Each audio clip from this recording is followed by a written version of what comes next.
What's up, YouTube? It's Joel here. We've got your fourth stimulus check update, and yes, Biden is on board for another fourth stimulus check, which we'll go into the details.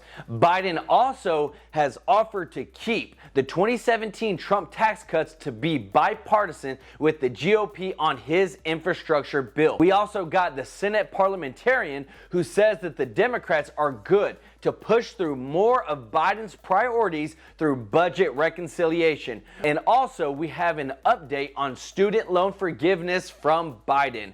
And again, we have missed the mark, unfortunately, for adding new jobs again in May, but Amazon is trying to do its part to help out, and so are other businesses. This is your stimulus and economic news update, and I hope you're having a wonderful day. And if you don't mind, could you do me a huge favor and destroy that like button for this video and the YouTube algorithm? It really helps the channel.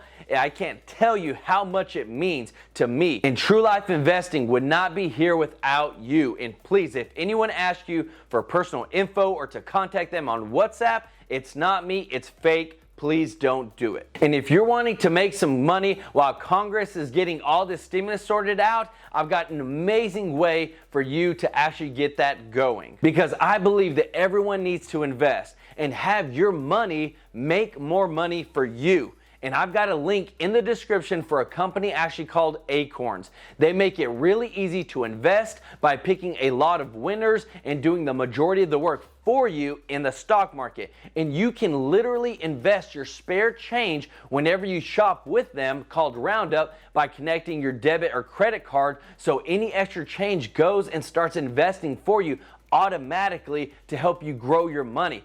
You also get percentages back while shopping through them to places like Walmart and Nike. And you can even do retirement plans for yourself and for your kids through their family plan. But there are a lot of people that didn't invest when they needed to, and they are struggling. So it's never too late to start growing your money and help to get your kids and family set up for the future. And they have plans for as little as $1. So take some extra change and change your life. This video is not sponsored by them, but I see it as an amazing way for you to get started on growing your money and having it work for you so that you can have more money in the end. So let's get right into it. Everything in today's video is going to show you that we are heading in a certain direction to see more stimulus take place. So in May, we missed the mark and did not hit the expected jobs creation that they wanted to. The economy only added 559,000 jobs in the month of May. The expected amount that we thought we would add was actually 675,000. The Bureau of Labor and Statistics actually said that the unemployment did come down a little bit from 6.1% to 5.8%, which is good, but getting more people back to work means things are getting better. And it may not be as fast as we want it to be, but it's definitely going in the right direction we want it to.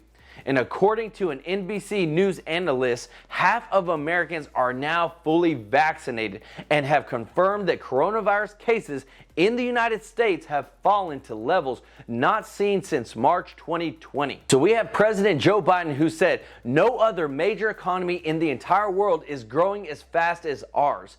None of this success is by accident. It isn't luck. So we're definitely heading in the right direction.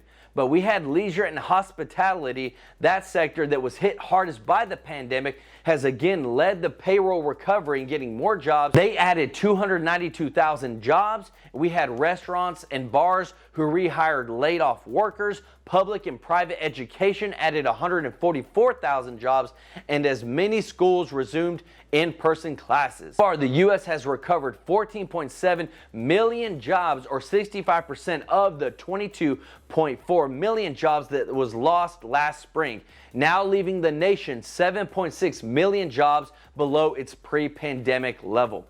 We even got companies like Amazon who have created new programs to seek and hire 1,000 people who lost or left their jobs.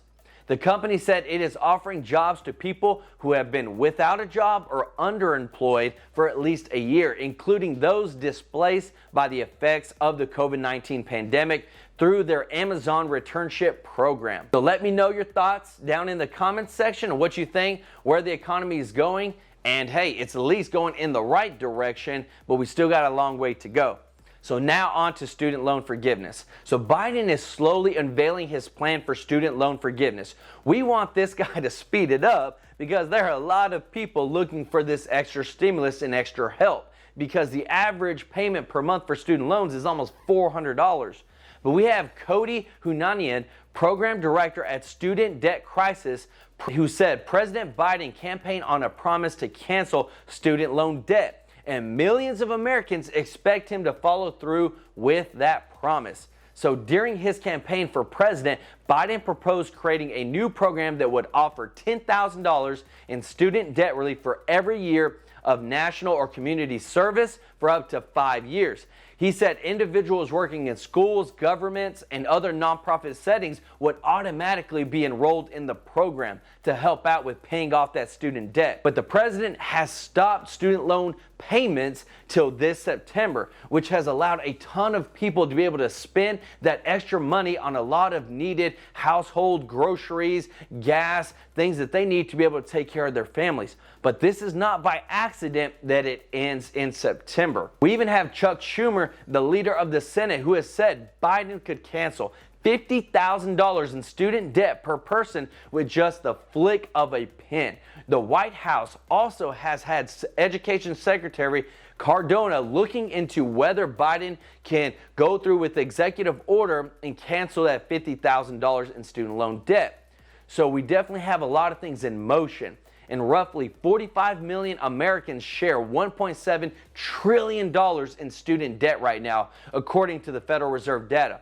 So if you're one of the millions struggling to get ahead while you're trying to pay off your student loans, there are a lot of ways that you could get some help coming with new stimulus in the future. But we have Biden, who has promised to cancel $10,000 in student loans for all those across the board. This was something that he campaigned, that he promised, and for those that have this student loan debt, this would be a huge help, especially when the average payment, like I said, is almost $400.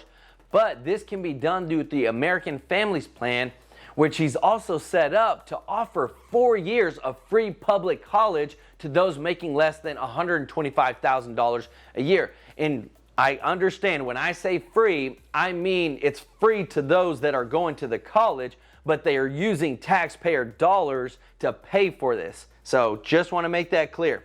But let me know your thoughts on the student loan forgiveness, and do you think it's worth it to make public college free for 4 years for everybody? Do you think that Biden will hold his promise to cancel the student loan debt before repayments start in October? Let me know your thoughts down in the comments section. So President Biden is trying to hold to his promise of uniting the two parties, the Democrats and the Republicans, to have a bipartisan Congress to move forward the United States in this world with his infrastructure bill and American Families Plan. Now, Biden's latest infrastructure counteroffer proposed to Republican senators this week would keep intact President Donald Trump's 2017 tax cuts that they opposed, unwinding, calling it a red line in their negotiations with the White House. So in a concession to Republicans, President Joe Biden proposed that instead of raising the corporate tax rate to pay for the bipartisan infrastructure package that totaling at least $1 trillion, they'd work to ensure that corporations don't exploit tax loopholes and make sure that they pay their taxes. The White House said that President still supports raising the corporate taxes to cover other parts of his agenda. But the tweaked proposal would no longer raise the corporate tax rate from 21%, where it's at right now, to 28%, that they would rely on other funding components of Biden's American Jobs Plan. So they would make sure that they beef up the tax enforcement on the country's wealthiest earners and ensuring that the largest corporations would pay their taxes and not be able to go through loopholes like they said they have been, but to pay at least a minimum of 15%. We also have Jen Psaki, the White House press secretary, that made it clear that Biden has not abandoned his push to increase the corporate tax rate to pay for the proposals such as the $1.8 trillion American Families Plan that includes subsidized child care and national pre-kindergarten. But she also said that the president believes that the corporations can afford to pay a little more, and that's a way we can pay for a range of bold proposals that he has put forward.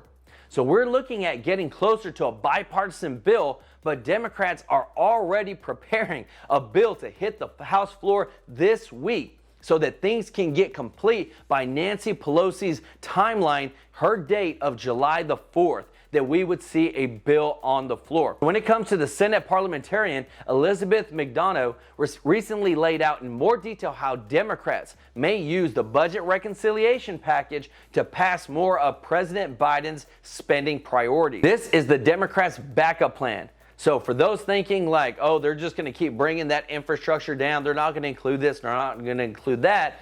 Those people in Congress, they've been doing this for a long time. They have this backup plan that if things don't get done the right way, they're going to push through this without any Republicans through the Senate and get their agenda passed. We even have Nancy Pelosi, who she knows she has enough votes to get it through in the House of Representatives, but the Dems barely control the Senate. So that's why they would use this budget reconciliation process to get things passed. And we wanted to see it pass sooner rather than later. So with this, we lead into where Biden is now saying that he is on board for another forced stimulus check. There has been mounting pressure from so many places towards Biden to include a fourth direct stimulus check to Americans in his upcoming bills. And more than 80 Democratic members of Congress have already signed letters urging President Joe Biden to approve a fourth stimulus check. We even have 7 members of the House Ways and Means Committee who sent him a letter saying, hey, we've got influence. We can make this happen. We need you to step up and add a fourth stimulus check. The American people need it. And in their letter, they also stated that not just a fourth stimulus check, a fifth stimulus check would help keep out over 12 million people out of poverty. And the amount that they're shooting for in both the House and the Senate is $2,000 checks. So though the economy is recovering, there are so many signs that Americans still need help. Because Friday's jobs report from the government showed that 9.3 million people are unemployed, and far more than 5.8 million who were out of work in February 2020 before the pandemic struck. So you got still a ton of people, almost double, who are still unemployed before the pandemic. And a new study from the University of California, Berkeley, finds almost 6 million renters owe close to $20 billion in back rent, with a national moratorium on evictions that's set to expire on June 30th. So a lot of people have not been able to pay their rent. A lot of people haven't been paying their rent because of going through this pandemic, but that ends June 30th. So Press Secretary Jen Psaki also said that Biden is happy to hear from a range of ideas on what would be the most effective and what's most important to the economy moving forward. So we are actually looking really good in terms of adding a fourth stimulus check and getting more immediate aid to those in need. Quick, fast, direct payments. Because we've seen with the previous stimulus checks how effective they truly are. So let me know your thoughts on the fourth stimulus check and what you would do with another stimulus check in your household. Because a lot of people have really used them for groceries, paying rent, taking care of credit cards, and getting debt free, which is a huge help because there's a lot of people that have been out of work, not because they chose to, but because of these circumstances. So thanks for watching, and don't forget to sign up for Acorns. I'm telling you, it will help you get into investing. It's super easy. They literally do like 98% of the work for you, but your money is growing for you and working for you. And don't forget to subscribe to the channel, like this video, hit that notification bell to stay up to date on all stimulus and economic news that affects you, and learn how to build some wealth. This is Joel with True Life Investing. Until next time, peace out.